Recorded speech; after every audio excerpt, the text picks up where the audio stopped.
اعوذ باللہ من الشیطان الرجیم، بسم اللہ الرحمن الرحیم۔ السلام علیکم پیارے بچوں، جماعت چھٹی کی اردو موضوع ہے جاگو جگاؤ، پیج نمبر 61۔ یہ نظم جو لکھی ہے شفیق الدین نیر نے لکھی ہے۔ تو پیارے بچوں، اس نظم میں شاعر کیا کہتا ہے کہ لوگوں سے التجا کرتا ہے کہ لوگوں صبح سویرے نیند سے اٹھو اور اپنے رب سے دعا مانگو، اپنے لیے ہر جو کچھ بھی آپ کو چاہے اس چیز کی مانگ صبح اپنے رب سے کیا کرو۔ تو اس کے 5 بند ہے، تو اللہ دو ہماری اس وقت تشریح کرنے جا رہی ہے۔ جاگو جاگو جاگو پیارے، جاگے دنیا والے سارے، دیکھو سورج چاند ستارے کرتے ہیں سب تم کو اشارے، تم بھی غفلت سے باز آؤ، جاگو جاگو سب کو جگاؤ۔ یہ نظم جس کا عنوان جاگو جگاؤ ہے، شفیع الدین نیر کی لکھی ہوئی ہے۔ اس نظم کے پہلے چار شعر میں بچوں کو غفلت سے باز آنے کا درس دیا ہے اور تمثیلی طور پر چاند تاروں کو پیش کیا گیا ہے۔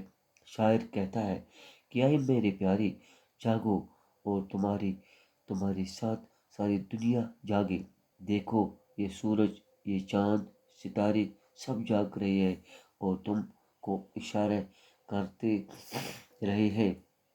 یہ تارے جو جگمگا رہے ہیں دراصل یہ تم کو اشارہ کر رہے ہیں، اور جس طرح یہ تارے چاند رات بھر جگمگاتے رہے اور تم کو اشارہ کرتے رہتے ہیں، تم بھی ان کی طرح جاگو اور غفلت، سستی اور کالی سے باز آ جاؤ، لہذا جاگو اور سب کو جگاؤ۔ یہ شاعر کہتا ہے کہ سب کے سب جاگو، صبح سویرے ہی جاگو، نیند سے بیدار ہو جاؤ تاکہ اپنا کام شروع کرو۔ بیکاری کا رونا کب تک، آنسو سے منہ دھونا کب تک، تکیا اور بچھونا کب تک، جاگو جاگو سونا کب تک، اٹھو اٹھو اب اٹھو، اٹھ جاؤ، جاگو جاگو جاگو سب کو جگاؤ۔ اس بند میں شاعر نے یہ پیغام دیا ہے کہ بیکاری کا رونا بیکار ہے، تم اپنے اندر عزم پیدا کرو، حوصلہ پیدا کرو، صبر۔ صرف بیکاری کا رونا بے فضول ہے، اور بیکاری کا نام لینا بھول جاؤ، اس بیکاری پر تکیہ مت کرو، اس پر بھروسہ کرنا بالکل فضول ہے، لہذا خواب غفلت سے بیدار ہو جاؤ اور سونا چھوڑ دو، ساتھ ہی رونا دھونا بھی چھوڑ دو، اور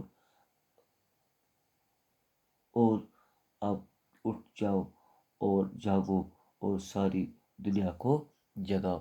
تو یہ شاعر کہتا ہے کہ سب لوگوں سے کہتا ہے کہ سویرے اٹھو، نیند سے بیدار ہو جاؤ، جاگو تاکہ اس غفلت کی نیند میں مت ہو جاؤ، اس سے باز آ جا اور آپ اپنا کام کاج شروع کرو۔ تو یہ 2 بند کی میں نے تشریح کی ہے، تو انشاءاللہ کل 3 اور بند رہ گئی، ان کی تشریح کل کرے گی، تو اس کے بعد اس کے سوال ہوں گے، تو ہمارا T1 اسی کے ساتھ مکمل ہوگا۔ شکریہ۔